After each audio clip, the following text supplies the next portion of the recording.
Hey, everybody, welcome to the show. You know where we are, the 100-Day Challenge.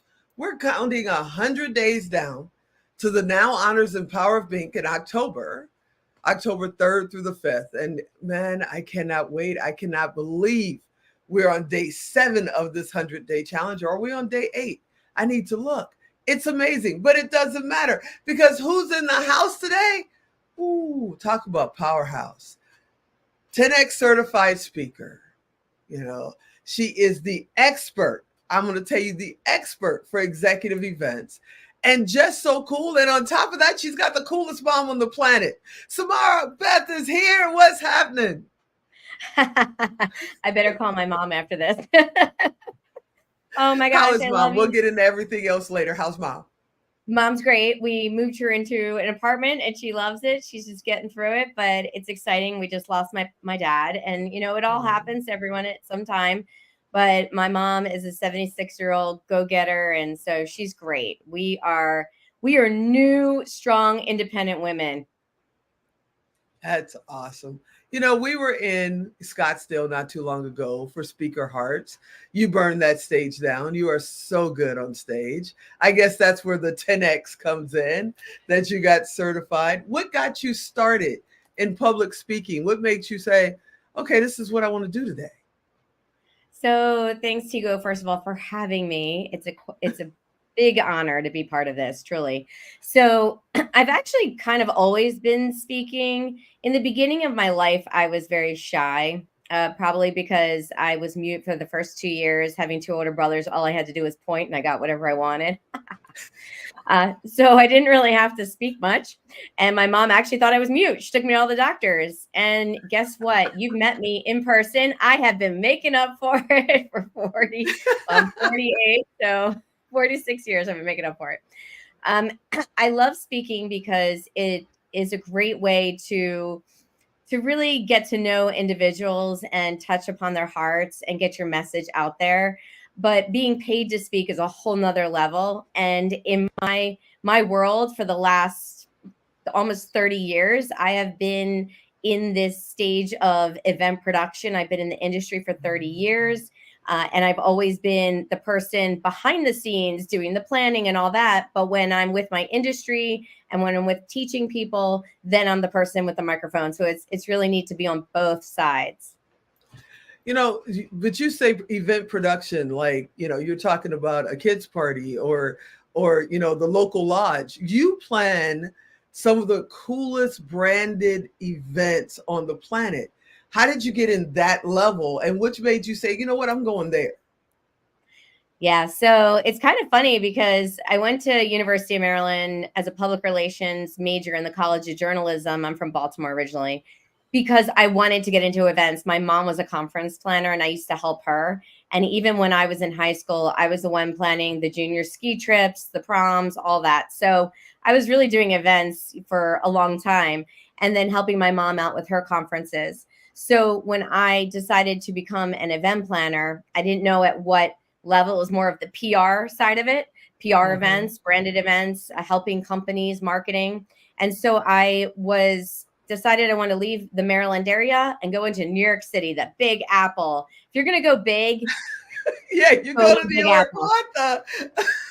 Crazy, tiny 5 foot little thing, hitting the city. It's like a movie. So I actually got a job before I graduated college. I already had a job secured in New York City at the Wow. longest running destination management company, corporate event production, and we worked with Fortune 100 and 500 companies. And I mean, if you're going to learn, this is it right here. Right. And the company's That's the still place to running. learn.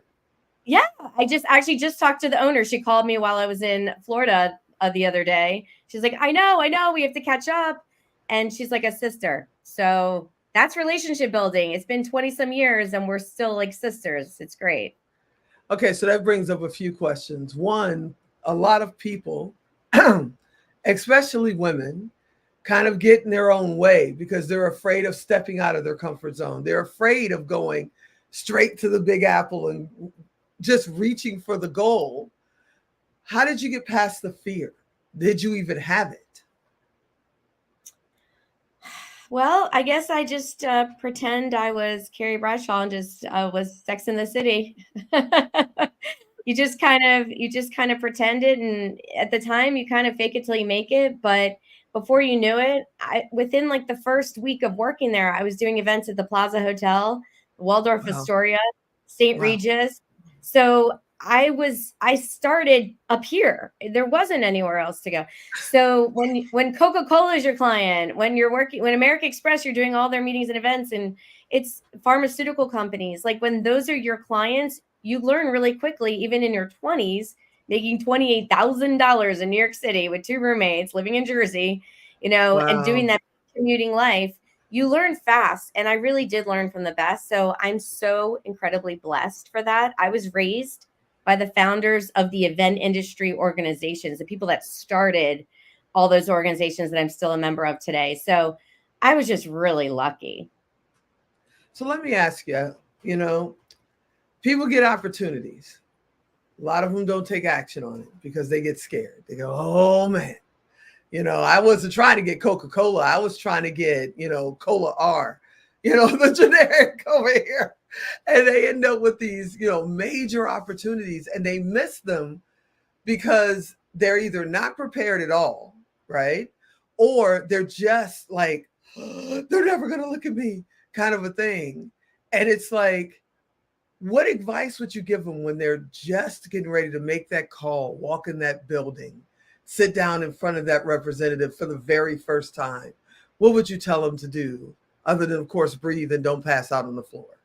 Try not to pass out. I've done that. I've done that. So first of all, I wasn't always working in the big city. I did marry a naval officer, so we moved a lot, and we've lived in 13 cities. I've actually lived in 30 homes, and Wow. I ran a pampered chef business very successfully for 8.5 years. At During 9/11, I was in New York City, and my husband at the time was in the Pentagon, and then his submarine deployed, and we were in the middle of a war, and it was very, very scary. And I was kind of living this double life of fast city to Navy wife, small town Navy wife. So it was really challenging. And so I freelanced as a meeting and event planner, especially for the pharmaceutical companies that were my clients, for 20 some years. But I freelanced at the time and started a pampered chef business, which is like the quintessential perfect military spouse thing to do, a multi-level marketing company. Yeah, Because all I we did bought is have my first Pampered Chef when I was in the Navy. So I totally get what you're right. saying. All we did. What else are you gonna do when your spouse is underway? So I started a business, and that taught me, actually, to go back to your first question, that taught me how to speak in front of people, because I was scared of speaking. I did get really sweaty palms and shaky and all that kind of stuff. I worked up to that. And then because I became an advanced director and built this company, moved it, trained people, became one of the top recruiters, President's Circle winner, award winner globally. Then I was on stages. And when I spoke on the Dallas Convention Center stage in front of 3,000 of the advanced directors, the directors in the higher level positions, I was a mess. I spoke too slow. I sounded ridiculous. And I threw that VH tape recording, that ages me right there, in the trash. It was awful. So I gradually learned, though, as I was teaching and speaking in the breakout rooms for seminars, but I also learned how to start over and move my family. I'm like the start over queen. And I do teach about that. And I do speak about that, Tigo, because when we move with the military, and then it was later expat, oil, gas, construction, you're constantly starting over. You're creating a village for your company. You're creating a village for your Wow. children. Yeah. You're creating a village for your spouse. I was the only extrovert in the family. And I had a son. We had a son when we lived in Hawaii. We were based in Pearl Harbor, who was diagnosed with autism at 13 months old. So Wow. I had to learn a whole lot real fast with no family able to help because they were all on the East Coast. And it was just us. We had to figure it out. And we did. We did. So I moved the business, the Pampered Chef business, from Florida to Hawaii to Houston. Then we moved to another part of Texas. And I wanted to get back in the event industry, and I did. So I started working for another DMC and corporate planning company in Houston. And then 2008, boom, boom, boom. I don't even need to tell you what happened. People were getting Yep. let go. There it goes. We Yep. still, we were still in business because Houston's very broad. We have a lot of different industries. But then Hurricane Ike came, wiped us out. I just buried my son, Cameron. I had just buried my son. I was so depressed. And I said, you know what? This goes back to a comment you made earlier.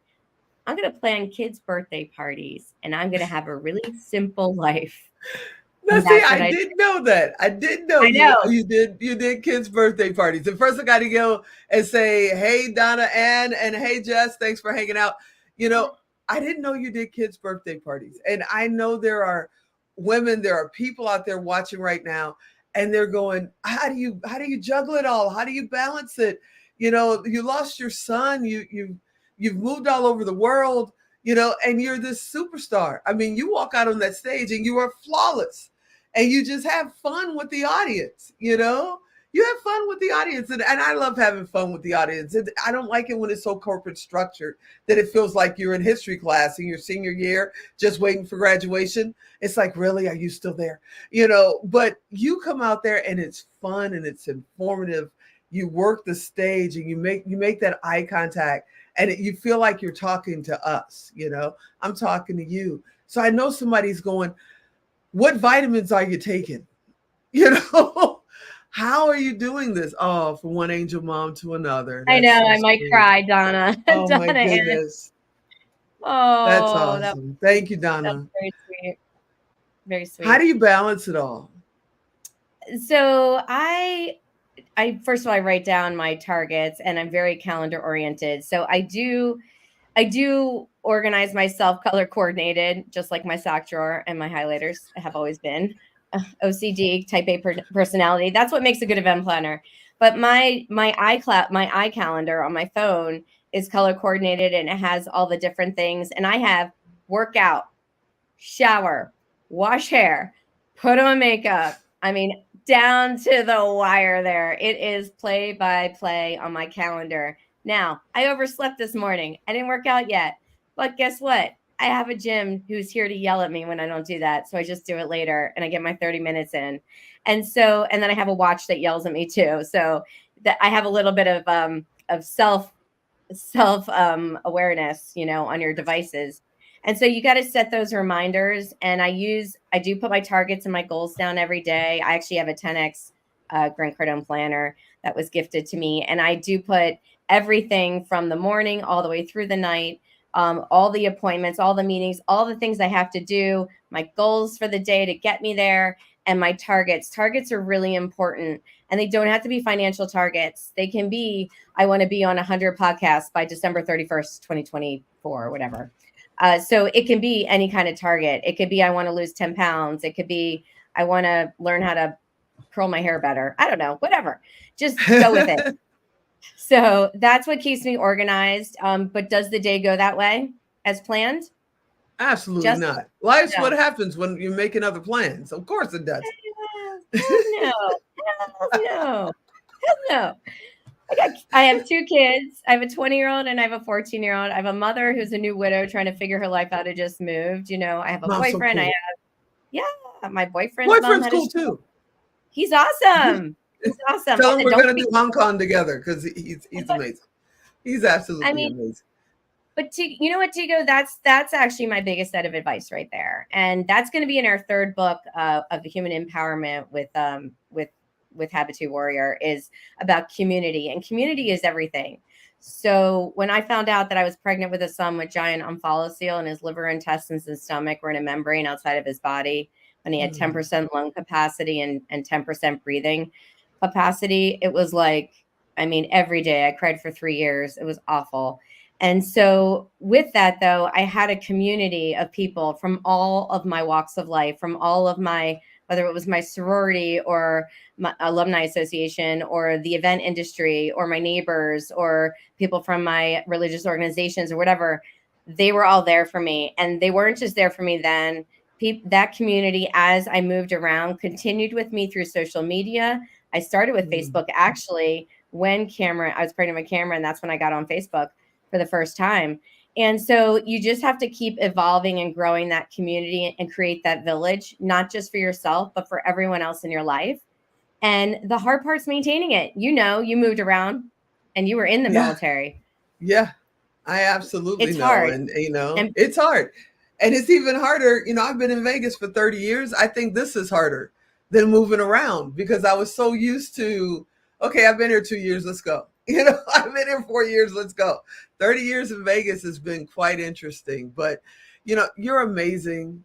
I've got to introduce you. I don't know if you had a chance to watch yesterday, but I've got to introduce you to Wendy Barnes. She has an organization called the You Belong Foundation. She had two special needs kids. Her daughter passed away, and now she has the Page Awards in August named after her daughter.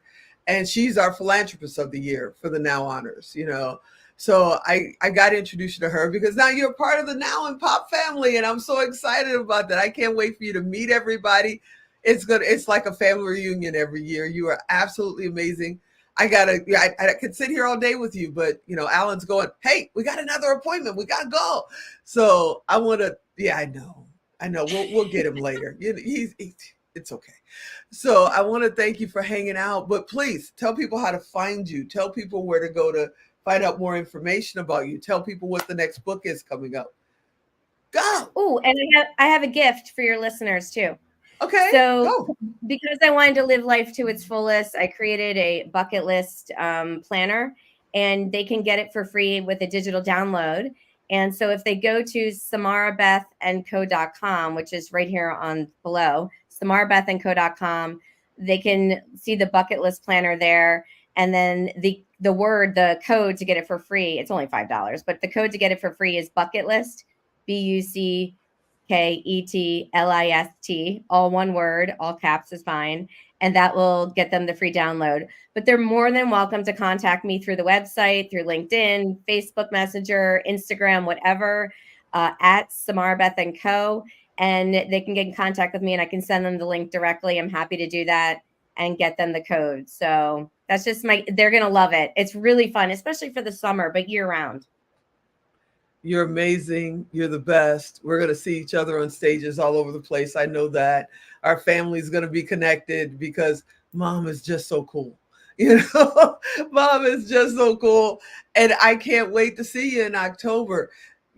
What else can I say? Thank you so much for hanging out with me today.